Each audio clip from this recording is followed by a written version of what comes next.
Nous sommes à présent dans le magazine du dimanche. Notre invité aujourd'hui est le directeur général adjoint des impôts, M. Aboubakari Cissé. Il est installé. Nous allons entamer notre échange dans 2 petites minutes. Le temps pour nous de suivre cet élément vidéo. Des nouvelles qui devraient réjouir les populations ivoiriennes assujetties à l'impôt foncier. La Direction générale des impôts annonce une mesure exceptionnelle d'abandon total des pénalités lorsque les contribuables soldent leurs arriérés avant le 31 décembre 2018. Lorsque vous venez payer votre impôt, c'est-à-dire lorsque vous avez des arriérés d'impôts que vous avez cumulés sur une certaine période, peu importe la période, et qu'il y a des pénalités qui se sont ajoutées à ces arriérés, lorsque vous venez payer la totalité de vos arriérés, je dis bien la totalité, ce n'est pas la moitié ni le quart, vos pénalités sont abandonnées. C'est une mesure de faveur que la Direction générale offre en cette fin d'année à tous les contribuables. Mieux, la Direction générale des impôts a décidé de réduire le taux d'imposition des maisons en location. Le taux de 15% prévu pour cette catégorie d'impôts passe à 12% de la valeur locative. Pour les maisons données en location, l'impôt sur le patrimoine foncier, qui était de 11%, est passé à 9%. Et l'impôt sur le revenu foncier, qui était de 4%, est passé à 3%. C'est la somme des deux qui nous donne 12% au lieu de 15%. Ultime mesure d'encouragement au civisme fiscal qui vient s'ajouter à plusieurs autres dispositions et exonérations fiscales déjà mises en œuvre au profit du contribuable, dont notamment l'abattement de 25% du montant de l'impôt consenti pour les PME pour les 2 années qui suivent leur création. Rappelons que l'objectif de recette d'impôt foncier pour 2018 est de 101 milliards de francs CFA. Alors, merci, monsieur le directeur général adjoint. Merci d'être sur notre plateau. On va commencer par le commencement. Qu'est-ce que l'impôt foncier? Alors, il faut dire simplement, avant de commencer à poser les différentes questions, de remercier la direction générale de la RTI, de nous donner l'opportunité, à la direction générale des impôts, chaque fois que nous avons besoin de vos services, de nous offrir ce plateau, ce merveilleux plateau. C'est avec plaisir. Pour parler de l'impôt, pour sensibiliser nos concitoyens. Je voudrais aussi remercier le secrétaire d'État, secrétaire d'État au budget et au portefeuille de l'État, le ministre Sanogo, de nous avoir permis de venir sur ce plateau, sans oublier bien sûr mon directeur général, M. Ouattara Siabo.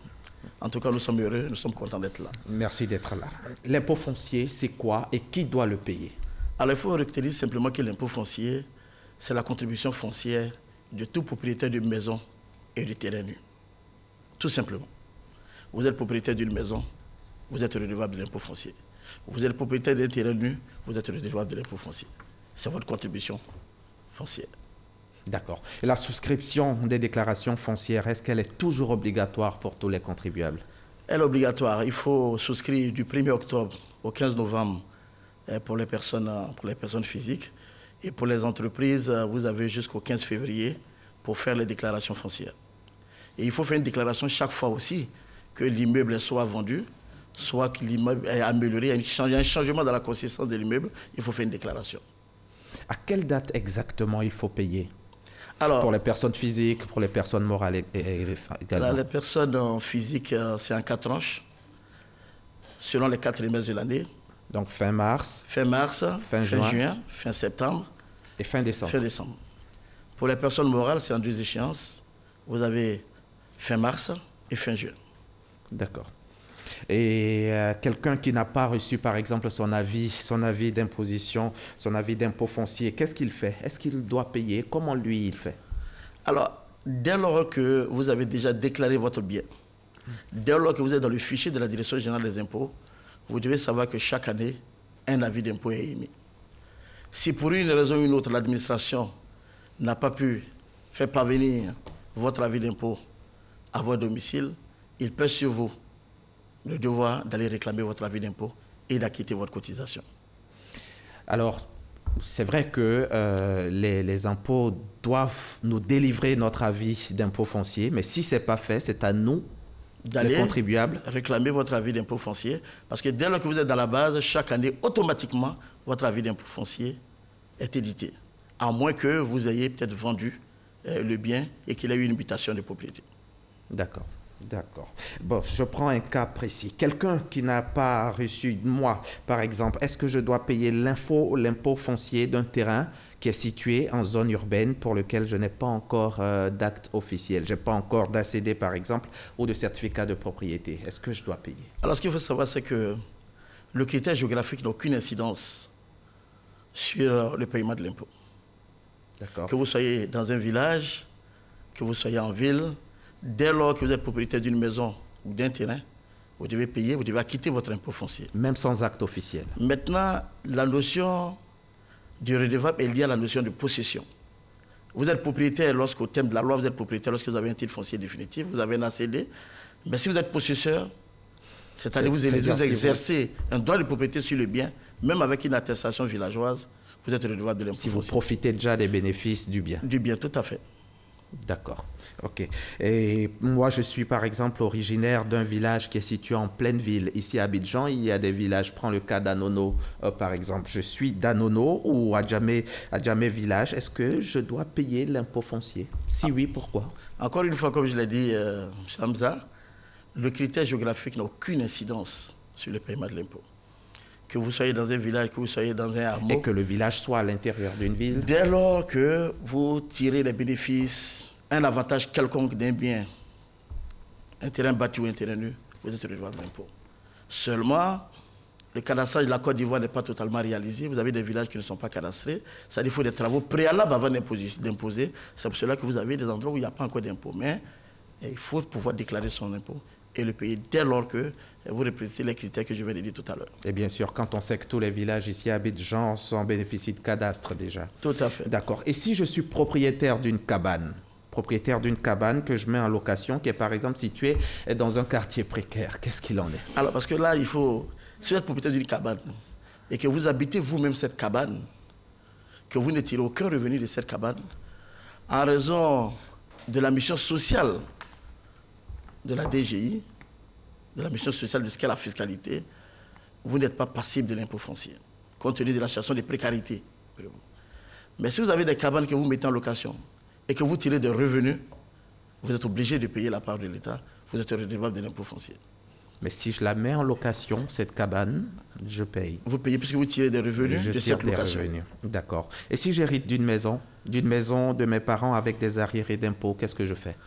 Le principe de l'héritage, c'est que vous héritez de l'actif et du passif. Et du passif, oui. Si vous acceptez l'actif, il faut accepter le passif. Donc vous héritez aussi des arriérés d'impôts. Mais vous venez de le dire tout à l'heure, et l'élément filmé l'a indiqué, il y a un abattement total sur les arriérés poussés des contribuables qui viendront acquitter leur impôt avant la fin de l'année 2018. Justement, revenons à cet aspect. On sait que tous les ans, depuis 3 à 4 ans à peu près, la Direction générale des impôts fait des faveurs. Il y a des mesures d'incitation, comme chaque année, il y a des mesures d'incitation pour permettre à certains de bénéficier de certaines faveurs. Est-ce que moi, en tant que contribuable, je ne vais pas attendre fin décembre pour essayer de bénéficier de toutes les faveurs que la DGI fait aux contribuables? Alors, ça, c'est une bonne question, parce que vous avez remarqué que pendant ces 4 dernières années, il a été consenti un abattement de 25%. 25%. Sur les cotisations de ceux des contribuables qui payaient avant la fin de chaque année. Mais le critère essentiel d'une mesure incitative, c'est qu'elle doit être limitée dans le temps.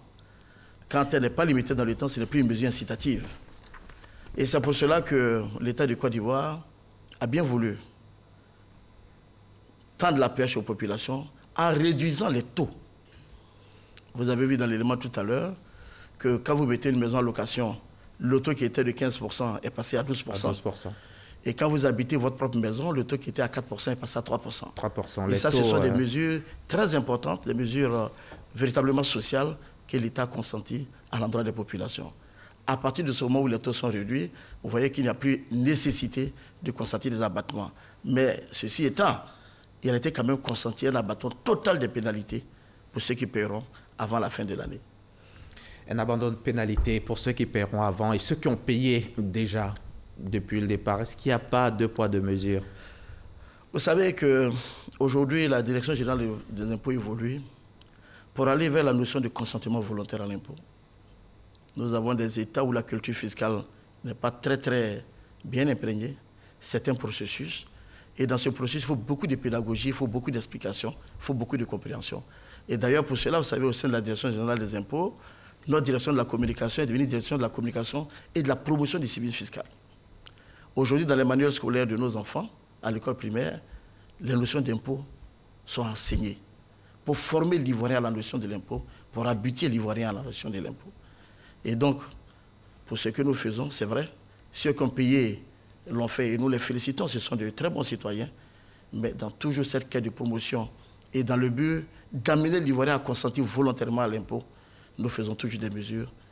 Et je pense qu'au fur et à mesure, vous allez remarquer que désormais, chaque année, l'Ivoirien systématiquement va demander son avis d'impôt. Il y a 10 ans, ce n'était pas le cas. C'est dû qu'il y a une amélioration au niveau des mentalités. On va donc retenir que les mesures d'abattement sont transformées en réduction de taux. En réduction de taux, d'accord. Et quel est l'état des lieux aujourd'hui des cotisations foncières? Et quel est le niveau des réalisations de l'impôt foncier par rapport à l'objectif de cette année?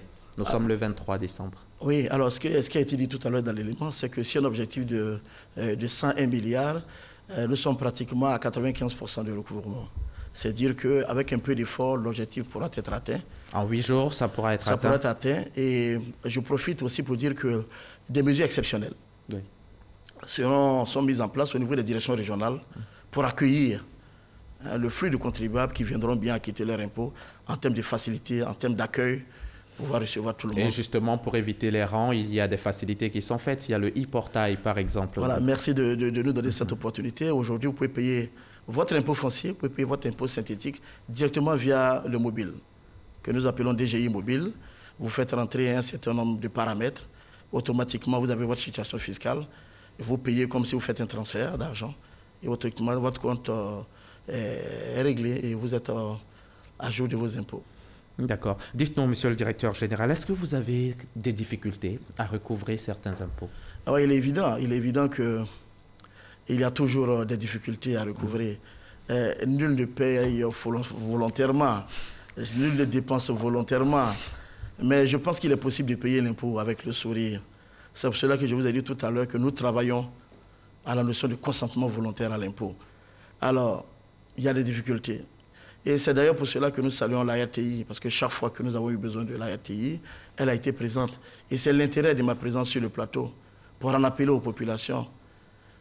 La notion d'impôt est liée à la notion du contrat social.